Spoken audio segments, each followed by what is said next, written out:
warahmatullahi wabarakatuh. Perkenalkan, nama saya Muhammad Yusuf Aksa. Saya akan membawakan materi pertama, yaitu pengertian studi kelayakan usaha. Nah, pengertian studi kelayakan usaha menurut Kasmir dan Jafar, studi kelayakan usaha atau bisnis adalah suatu aktivitas yang mendalami tentang sebuah usaha atau bisnis yang akan dijalankan dalam rangka memutuskan kelayakan atau tidak layak usaha tersebut diaplikasikan. Namun menurut pendapat Umar Hussein, studi kelayakan bisnis merupakan penelitian suatu rencana bisnis yang tidak hanya menganalisis atau tidaknya sebuah bisnis yang akan dijalankan, namun juga mengatur aktivitas operasional secara berkesinambungan dalam rangka pencapaian tujuan serta keuntungan yang maksimal. Adapun beberapa pengertian dari para ahli lainnya yang mungkin teman-teman bisa lihat di hasil makalah kami.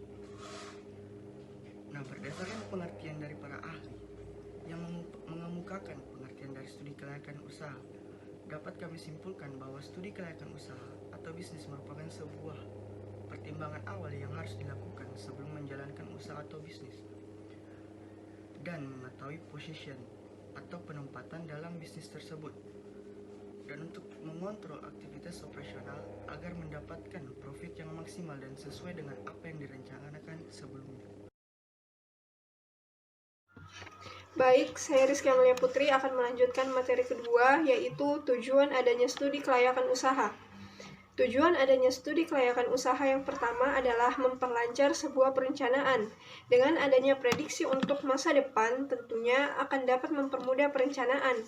Yang kedua, agar terhindar dari resiko kerugian. Tujuan yang kedua adalah agar terhindar dari resiko kerugian yang dapat dikendalikan maupun yang tidak dapat dikendalikan, sehingga menyebabkan stagnasi dalam bisnis. Yang ketiga adalah mempermudah pelaksanaan pekerjaan. Perencanaan yang diatur dapat mempermudah pengaplikasiannya. Proses bisnis dapat dilakukan secara tersusun sehingga para karyawan dapat memiliki pedoman dan tetap fokus pada tujuan, sehingga rencana bisnis dapat tercapai sesuai dengan apa yang direncanakan. Yang keempat, mempermudah pengawasan. Dengan pengaplikasian yang sesuai dengan perencanaan yang telah disusun, maka pengawasan dalam proses bisnis akan lebih mudah. Tentu saja pengawasan dilakukan agar proses usaha sesuai dengan apa yang telah direncanakan di awal perencanaan usaha atau bisnis. Yang kelima, atau yang terakhir, mempermudah pengendalian. Bila terjadi penyalahgunaan dan penyimpangan, akan mudah untuk diperbaiki dan langsung dapat dikendalikan sehingga penyimpangan yang terjadi dapat diminimalisir. Saya Renisha Gustianti akan membacakan materi selanjutnya, yaitu manfaat studi kelayakan bisnis. Studi kelayakan bisnis atau yang biasa disebut dengan SKB adalah kegiatan terencana yang dilakukan untuk mempelajari secara lebih mendalam mengenai suatu usaha ataupun bisnis yang akan dijalankan. Nah, beberapa manfaat studi kelayakan bisnis untuk memulainya usaha diantaranya adalah: 1. Memahami peluang. Nah, dengan melakukan penelitian dan menentukan bisnis yang akan dijalankan, maka Anda dapat mengetahui bisnis yang akan dijalankan dan menghasilkan keuntungan. Konsep bisnis. Studi kelayakan bisnis dapat membantu Anda untuk menguji konsep bisnis Anda serta mencari tahu bagaimana mengatasi permasalahan yang akan dihadapi. Tentunya ini akan bermanfaat bagi Anda dalam mempersiapkan perencanaan yang matang seperti biaya-biaya yang tidak terduga. Nah, 3 yaitu menambah kepercayaan diri. Nah, sebuah penelitian yang detail dan akurat dapat memberikan kepercayaan diri Anda untuk mengembangkan bisnis Anda. Nah, hal ini dikarenakan telah memperhitungkan kelayakan bisnis yang akan Anda jalankan. Nah, tentunya akan memudahkan Anda untuk merealisasikan setiap rencana yang mengembangkan usaha. Selain itu, studi kelayakan bisnis juga dapat membantu pebisnis dan mengevaluasi semua kegiatan usaha yang dilakukan. Selanjutnya yaitu keuangan atau permodalan. Nah, studi kelayakan bisnis memungkinkan Anda untuk menentukan bisnis Anda. Seperti yang harus Anda ketahui, yaitu bahwa salah satu faktor kegagalan dalam bisnis adalah permodalan yang tidak memadai. Dengan menggunakan studi kelayakan juga dapat membantu Anda dapat mempresentasikan ide Anda kepada pihak lain yang memiliki kepentingan dengan usaha Anda. Terima kasih. Baik, saya Nurhaliza Putri Syamsuddin akan melanjutkan materi, yaitu mengenai pihak-pihak yang berkepentingan dalam studi kelayakan bisnis. Yang pertama ada pihak investor. Sebelum menanamkan modalnya di perusahaan yang akan dijalankan, investor akan mempelajari laporan studi kelayakan bisnis yang dibuat, dikarenakan investor memiliki kepentingan langsung tentang keuntungan yang akan diperoleh serta jaminan modal yang akan ditanamkan. Yang kedua, pihak kreditor atau lembaga perbankan. Sebelum memberikan kredit, pihak bank perlu mengkaji studi kelayakan bisnis serta mempertimbangkan bonafiditas serta tersedianya agunan yang dimiliki. Studi kelayakan bisnis dapat digunakan sebagai dasar pengambilan keputusan untuk dapat memberikan pinjaman. Yang ketiga, pihak manajemen perusahaan sebagai leader atau pemimpin.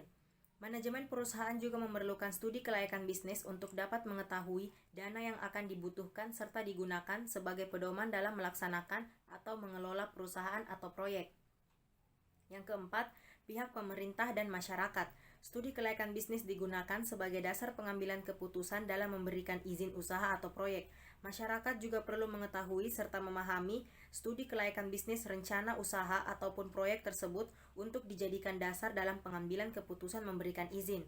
Dan yang terakhir, bagi tujuan pembangunan ekonomi. Kebijaksanaan pembangunan ekonomi dirancang serta dirumuskan oleh pemerintah, sedangkan pelaksanaan dilakukan oleh masyarakat melalui bermacam-macam pelaksanaan usaha proyek. Berarti pelaksanaan pembangunan juga berpedoman pada studi kelayakan bisnis dari masing-masing rencana usaha atau proyek. Setidaknya ada 4 poin dasar yang wajib dipertimbangkan seseorang sebelum melakukan studi kelayakan bisnis, yaitu 1. Adanya keakuratan dan kelengkapan informasi dan data yang diperoleh. Melakukan SKB atau studi kelayakan bisnis memang memerlukan data dan informasi yang akurat. Tujuan dari investasi yang sebelumnya telah ditetapkan sangat mempengaruhi beberapa hal seperti jenis, cara memperoleh data, dan sumber dari data tersebut. Yang kedua, dukungan tenaga ahli. Dalam melakukan proses SKB, tentunya membutuhkan pertolongan dari segenap tenaga ahli yang handal dan bisa diberikan tanggung jawab. Agar menghasilkan suatu proses yang maksimal dan akurat, semua aspek juga harus dilengkapi dengan adanya tenaga ahli yang handal dan terpercaya. Yang ketiga, ketepatan metode. Bagi setiap orang yang ingin melakukan proses SKB, setidaknya harus menggunakan beberapa metode yang pas dan benar. Secara keseluruhan, harus mengerti akan konsep dasar pengambilan data dan informasi yang pas, memiliki pengetahuan yang luas akan cara menentukan dan melakukan proses SKB tersebut. Yang keempat, tingginya tingkat loyalitas. Agar suatu proses berjalan dengan baik, maka harus disadari dengan adanya kerjasama tim yang bagus, solid, dan memiliki tingkat loyalitas yang tinggi.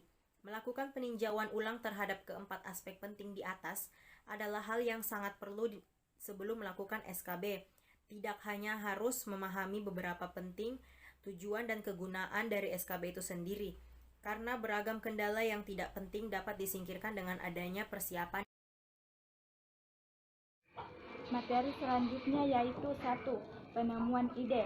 Tahapan penemuan ide dalam studi kelayakan bisnis harus dimulai dengan menentukan satu atau beberapa ide bisnis yang positif. Jika terdapat lebih dari satu ide bisnis, maka ide bisnis yang akhirnya akan dieksekusi harus dipilih dengan mempertimbangkan beberapa hal seperti hal-hal teknis yang harus ditempuh serta potensi laba yang akan diraih. Nah, 2 itu tahapan penelitian. Nah, setelah ide bisnis dipilih, tahapan selanjutnya dalam membuat studi kelayakan bisnis adalah melakukan penelitian yang lebih mendalam sesuai dengan metode ilmiah. Dimulai dari mengumpulkan data informasi, mengelola data besar, teori yang relevan, menganalisis dan menginterpretasikan hasil pengolahan data dengan alat-alat analisa. Selanjutnya yaitu tahap evaluasi. Nah, tahap evaluasi dalam studi kelayakan bisnis merupakan proses membandingkan sesuatu dengan satu atau beberapa kriteria standar yang bersifat kuantitatif maupun kualitatif, terutama terkait biaya yang dikeluarkan dengan manfaat yang akan diperoleh. Nah, tahap selanjutnya itu pengurutan usulan yang layak. Jika terdapat lebih dari satu usulan rencana bisnis yang dianggap layak, maka perlu diperlakukan pemilihan rencana bisnis yang memiliki skor tertinggi dalam tahap evaluasi yang telah dilakukan sebelumnya. Nah, tahap selanjutnya yaitu rencana pelaksanaan. Setelah terpilihnya sebuah rencana bisnis, maka tahap selanjutnya dalam studi kelayakan bisnis adalah menyusun rencana kerja terkait proses realisasi dari rencana pembangunan bisnis tersebut. Tahap selanjutnya yaitu tahap pelaksanaan. Setelah semua rencana siap, maka langkah selanjutnya adalah merealisasikan semua rencana yang telah disusun. Terima kasih.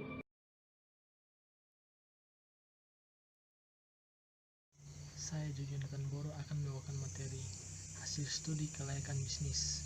Hasil studi kelayakan bisnis merupakan sebuah kumpulan dokumentasi lengkap atau data lengkap dalam bentuk tertulis yang mampu memperlihatkan bagaimana sebuah rencana bisnis memiliki nilai-nilai positif dari berbagai aspek yang teliti. Jika laporan studi kelayakan bisnis dapat menunjukkan banyak nilai-nilai positif dibanding nilai-nilai negatif, maka proyek bisnis tersebut dapat disebut sebagai proyek bisnis yang layak atau mampu untuk dieksekusi.